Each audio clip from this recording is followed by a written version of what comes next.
Welcome everybody to the grim dark of terror. Anyways, we are now coming back to part 2 of Cheerilee's garden. Last we left off,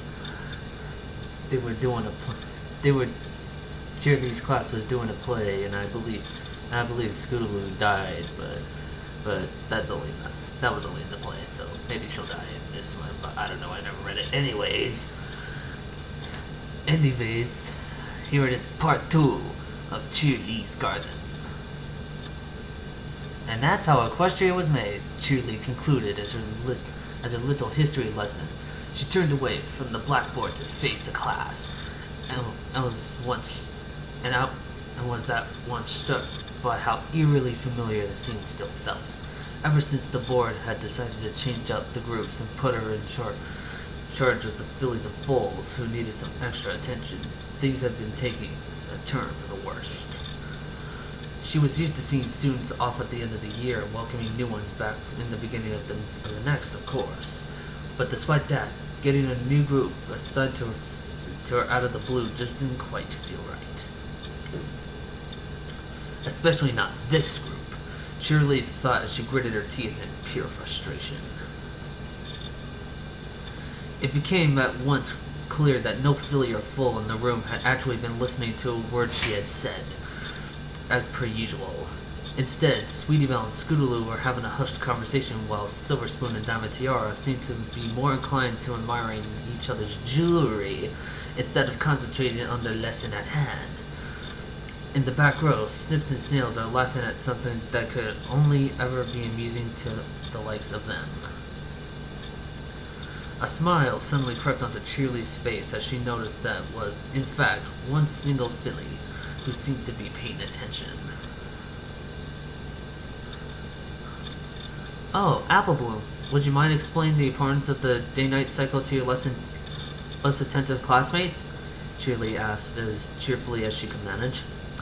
To her great surprise and even greater annoyance, Apple Bloom seemed to veer up at the mere mention of her name, looking around the room somewhat panicky. Yeah, I suppose I can. Let's see here now, Apple Bloom said as she scratched her head. They're not important, because if there were only one or the other, either Luna or Celestia would be very sad. She concluded with a smile, raising a hoof in it. That's it, right? Gesture. Cheerilee gritted her teeth once again. Of course, the one filly who had been paying attention hadn't understood a word she said. As Cheerilee opened her mouth to formulate a chastising response, Scootaloo suddenly loudly interjected, "That's stupid. Really, who can ever come up with a reason as ridiculous as that?" She pointed a hoof towards Apple Bloom. I don't see you coming up with a better answer either. I bet you don't even know what you're talking about, Apple Bloom retorted just as loudly as she crossed her hooves in front of her chest. Oh yeah? Why don't I get a better grade on it than last test then? We all know you cheated. Did not, did so, did not, did so. Girls! Cheerilee shouted. This is neither the time nor the place to hold such pointless debates. You're here to learn and pay attention. That goes for all of you. Yes, you too, Diamond Tiara. Don't look so surprised. She paused one moment as she met the gaze of every filly and foal in turn, as they were finally quiet for once. I'd have thought the topic of today's class would be exceedingly interesting to young ponies who, like you all, witnessed Princess Luna's return, a major historical event that shed much light on our country's history and origins. Oh yeah, Apple Bloom chimed in. She was stuck on the moon for 1,000 years, right? The moon? Scootaloo snorted. That's impossible. Not even Rainbow Dash could fly that high. Besides, what would she eat for 1,000 years? The moon doesn't exactly look grassy from where I'm standing. At this, Apple Bloom remained uncharacteristically silent as she pondered the question. She could just eat cheese, right? The moon's made of that stuff. Scootaloo rolled her eyes as she planted her own hoof against her forehead. The moon is not made from cheese. Oh, it is so. Oh, it is so. Ahem, came a more serene voice from beside the two as Sweetie Belle moved her head closer to the pair. I'm sorry, Apple Bloom, but I have to agree with Scootaloo here. The moon can't be made out of cheese. By this point, the other fillies and foals had pretty much reverted to their own activities again, and as Cheerilee stood softly bumping her head onto the blackboard, completely at a loss of how in the hay she could get through to these ponies. She stopped doing so as she heard Sweetie Belle's calm voice, and her ears rose up as she listened. Perhaps at least one of them had some sense in her yet. It can't be made out of cheese, Sweetie Belle stated confidently. But if it was, Luna had eaten a huge hole in it by now. Oh yeah, Apple Bloom said as comprehension dawned in her eyes. I suppose that makes sense. No! Cheerilee screamed as she turned around. It does not. It does not make any sense at all. The moon isn't made out of cheese because, you know what? Forget it. Class dismissed. Y'all have the rest of the day off. Go! She pointed wildly at the door, not trusting herself to be able to keep calm in the company of these impossible fools and fillies for even a moment longer. She thought she might start breaking things if this went on. All of the foals and fillies in the classroom quickly got up to their desks, nearly galloping for the door. What's up with her? Scootaloo asked as soon as they got out from the room, but when they were still well within earshot of Cheerilee. I don't even know, Apple Bloom said as she shrugged.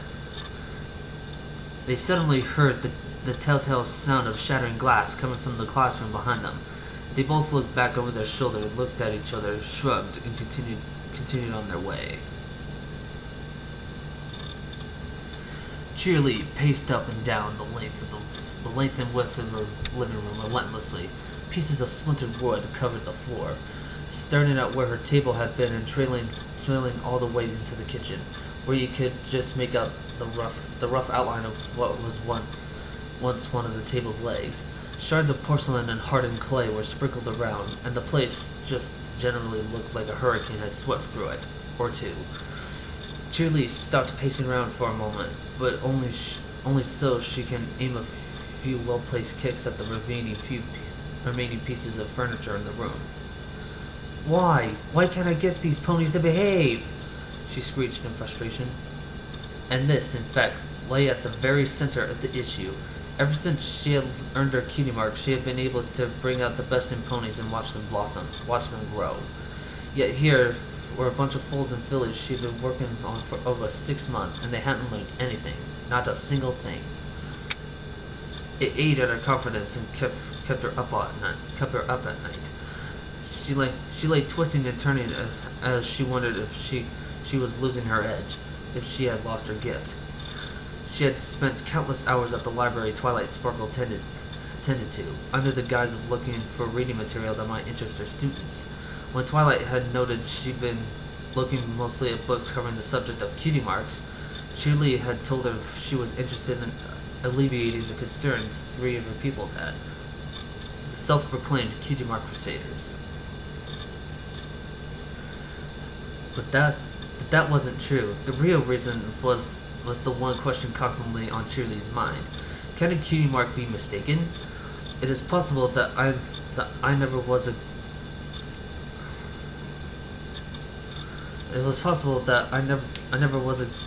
as good as teaching as I thought I was. That I simply had easy foals and fillies to work with before. Or if a cutie mark is accurate and the time it manifests, can it perhaps grow inaccurate over time? These questions and many more like it, slowly pushed Cheerilee down into an all-encompassing field of depression. She felt her patience wearing increasingly thin and lost faith in herself more and more.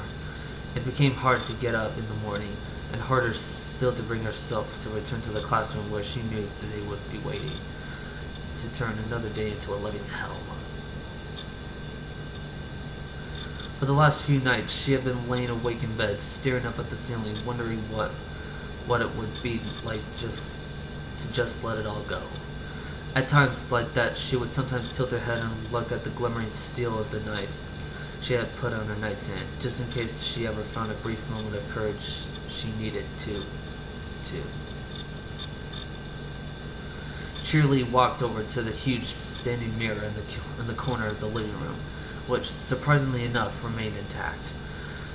She looked at the reflection of her cutie mark in the mirror. Those faces, those smiling faces, seemed to laugh at her, mock her, belittle her for ever having had the audacity to think that she was good at something, good at anything. No! Cheerilee yelled as she bucked her hind legs hard at the mirror, her hooves shattering into a thousand pieces which joined the mess on the floor. Cheerilee's eyes twitched slightly as she panted and stared out her window. In her wild and overgrown garden, normally it'd be neatly trimmed and filled with beautiful flowers this time of year, but with her ever-increasing moments of depression and lethargy, not to mention all the trips to the library, she had not been able to tend to her garden as well as she would have liked. Vines and weeds choked the budding flowers she had planted long ago, suffocating them and slowly squeezing the life out of their growth.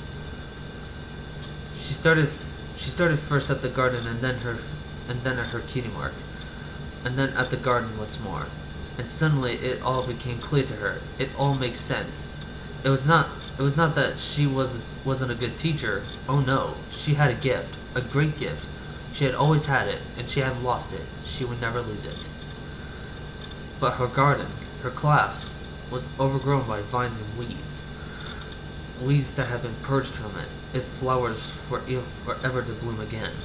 Vines that had to be cut down and pulled out, root and all, if she were to take her responsibilities as a teacher seriously. She quietly sat staring at the window as night fell, the stars and the moon barely illuminating the darkness, enough for her to see. She thought about what she should do next, what she could do. She realized the plans she was making were for the best and would eventually save more lives than they would ruin. But some ponies, most notably the families of the weeds she had identified, might not seem in that way. They wouldn't be able to comprehend the truth of the matter, not in the way she did. So she needed to be subtle. She needed to be crafty, and yet something inside of her didn't want this all to go down quietly in the night. She desired a show, a desired spectacle. She wanted to show everyone in Ponyville, once and for all, what a great teacher she was, and to assure them that she could deal with any problem that might come up during the fillies of Foal's education, even if the filly or foal in question was the problem. She struggled with these seemingly contradictory goals for a while, before finally receiving yet another epiphany, another glorious idea. I think, she whispered quietly in the dark as she slowly grasped the knife from the nearby nightstand and held it up in the light of the moon. It's time for another school play. She started giggling as all her fears, doubts, and other dark emotions burst forth into a vortex of madness. She snatched up a picture frame from her desk next to her. The picture it contained had been taken just earlier that month. It was an obligatory teacher with her class photographs they made every year. She took it out of the frame and lit one of the candles in the room, surprised that she still had one that wasn't too broken. As the little flame illuminated the room, she carefully held the picture in it. The flame burned brighter and started to consume the picture, licking at the hooves of the foals and fillies whose images had been captured on it. And for the first time in 6 months, Cheerilee just couldn't stop smiling.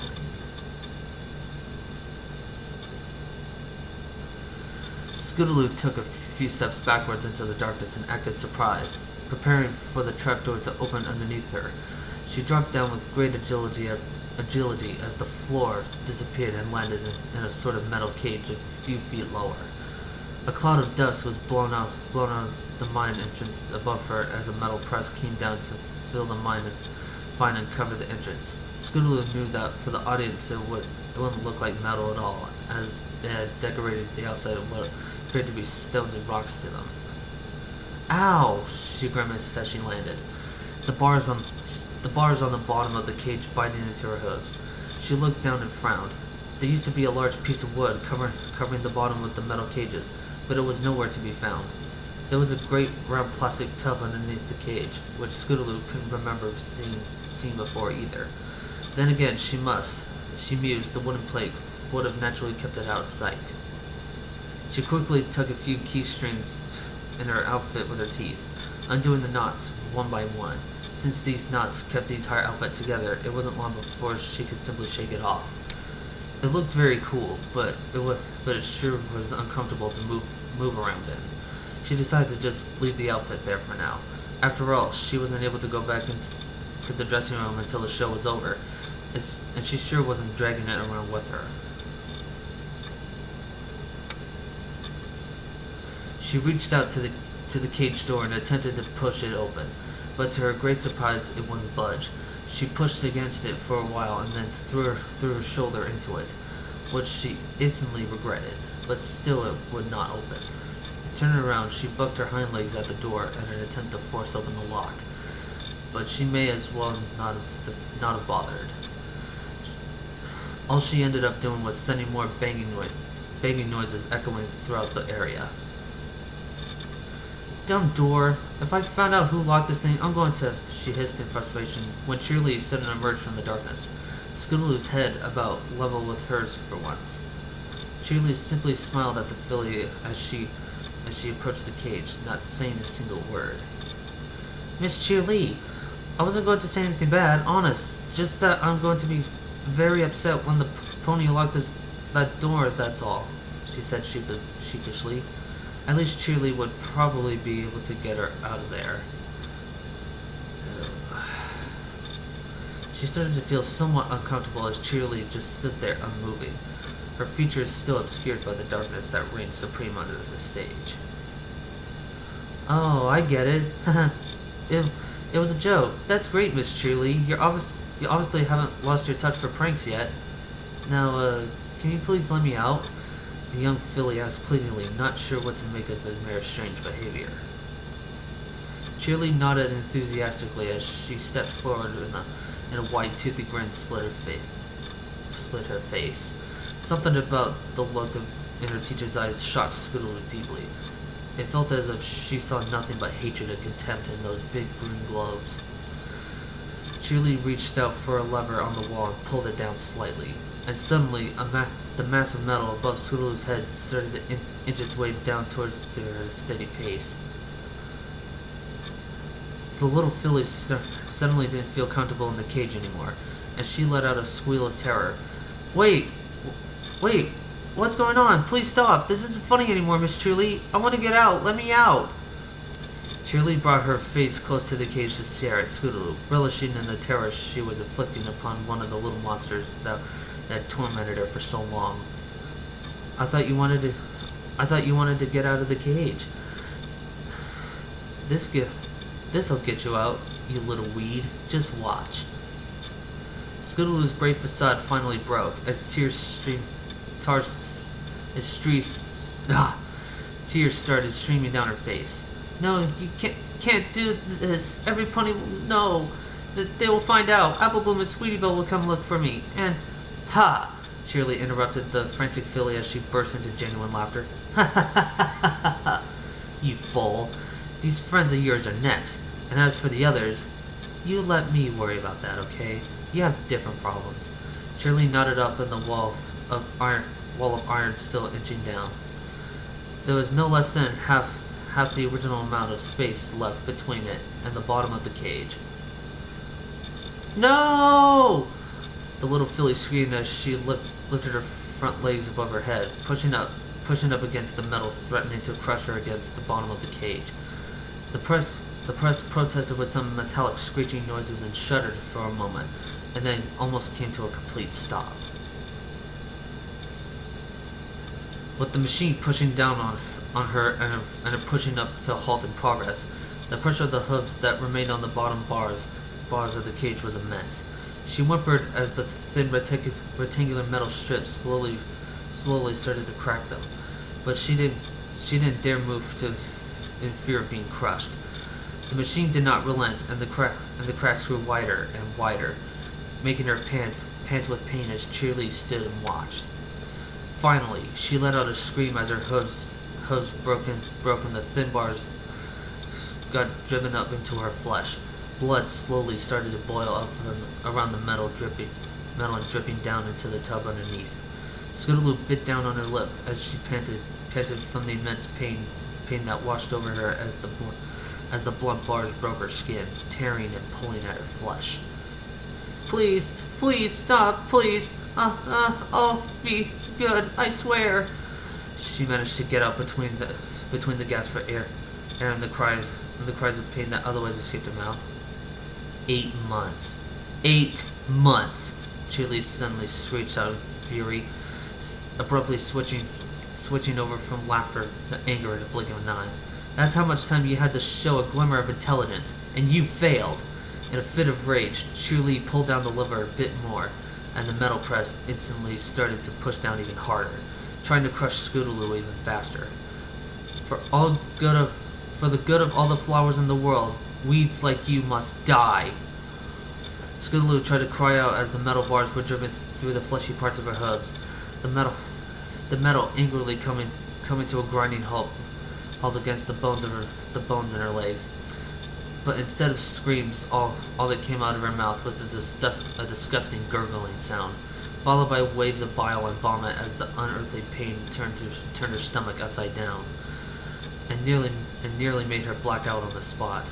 The foul and sour substance splattered all over the floor of the cage and dribbled down Scootaloo's body from her mouth, joining the streams of blood as they tumbled into the tub below. The only thing keeping her conscious was the copious amounts of adrenaline her body was pumping into her system in a desperate attempt to try and survive the ordeal. Cheerilee took a few quick steps back as the vomiting started, to avoid getting any of it on her hooves. That'd be simply distasteful.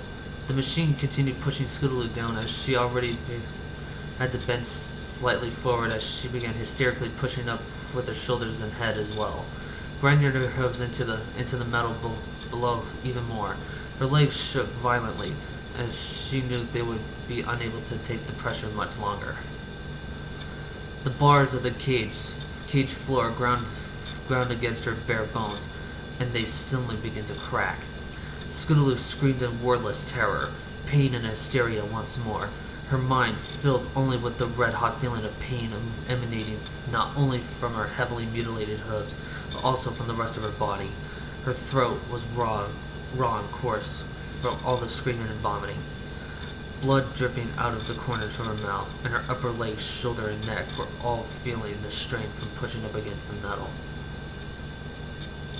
Suddenly, the strain became too much for her little pony legs, and the bones in her hooves snapped. The metal strips shot up through her legs as the metal plate pushed her down, cleaving through her young, soft flesh like butter, and splitting her overstressed bones neatly in two. A new pain, 100 times worse than all that had come before, sent her into a new fit of vomiting, but all that would come out as a puddle of blood that she spat all over herself. Her body couldn't handle the sensory overload as she teetered on the brink of a blackout, but every new bone that snapped pulled her right back out of the sweet embrace of darkness, and the blunt metal bar shot up through her so fast now that there was hardly had any time to fall unconscious at all. Blood splattered down into the tub, where it pooled into a lake alongside of various other body fluids, with more blood leaking out of Scootaloo's legs as if she were an open bottle of tomato juice someone was holding upside down. The room swam before her eyes as she was too weak to continue screaming. Her forelegs started to give out and soon lose the strength as she started to drift out of consciousness in earnest. Then suddenly, after what seemed to Scootaloo as a century after the metal had broken through her first bone, although it was in reality only a few moments, the metal plate stopped pressing down and actually moved back a little bit as Cheerilee pushed the lever, an insane look of glee on her face. Scootaloo, now able to brace her weakening body against anything as the metal plate slid out of reach, tumbled backwards onto the bottom of the cage. The metal bars were still stuck halfway up her legs, holding them in place. Her weakened body couldn't handle the strain as she toppled backwards into a physically impossible position. And with a horrendous scream and torrent of blood, Scootaloo's legs simply broke off in the middle, muscles and ligaments tearing off of the bones as they broke right around the weak point in metal bars had created. She had thought the worst pain has been over, but for the second time in a few minutes, she had been proven wrong. There had been a pain worse than what she had been going through, and this was it.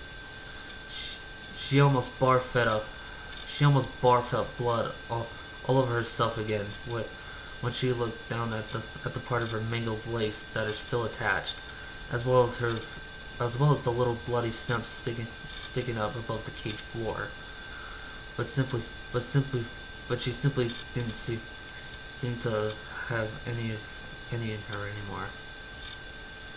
Her body had grown pale due to the copious amounts of blood she had lost and still losing, and she'd probably die within the next few minutes, even if a fully equipped medical team appeared on the scene right then and there.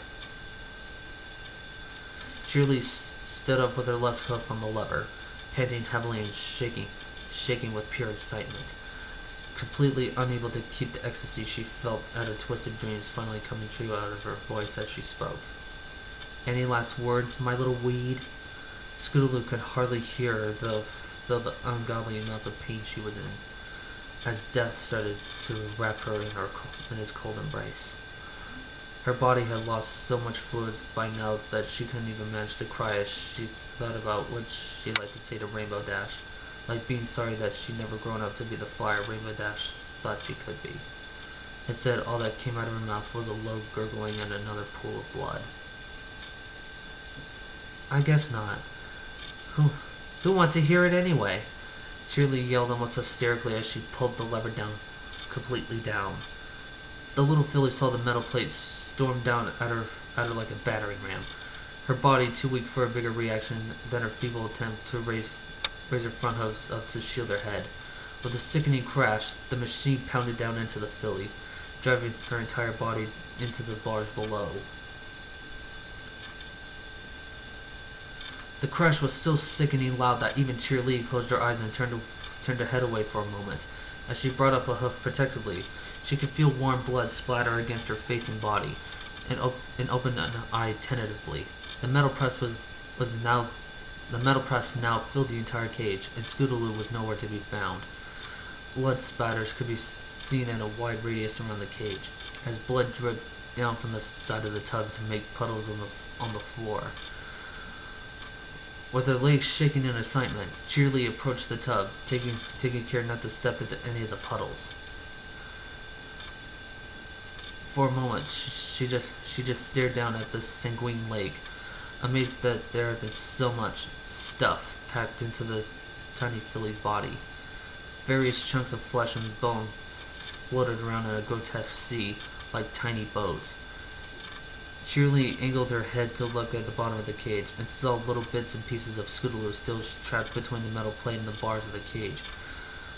But apart from those, and the huge scarlet stain on the metal, no sign of the filly ever have been in the cage remained.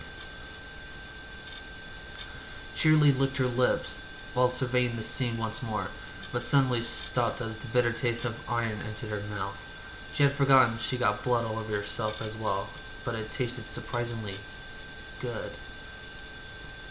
This must be what they meant when they talked about the sweet taste of vengeance. Cheerilee mused as she licked her lips and cheeks clean. She spotted Scootaloo's eyes floating around in the lake of blood, staring up unseeingly at the ceiling. She couldn't help but crack up and laugh hysterically, even as she went up to get cleaned up. Even long after she got the very last spatters of blood out of her coat, the visible ones anyway, she just couldn't stop. She hadn't seen something this amusing all year.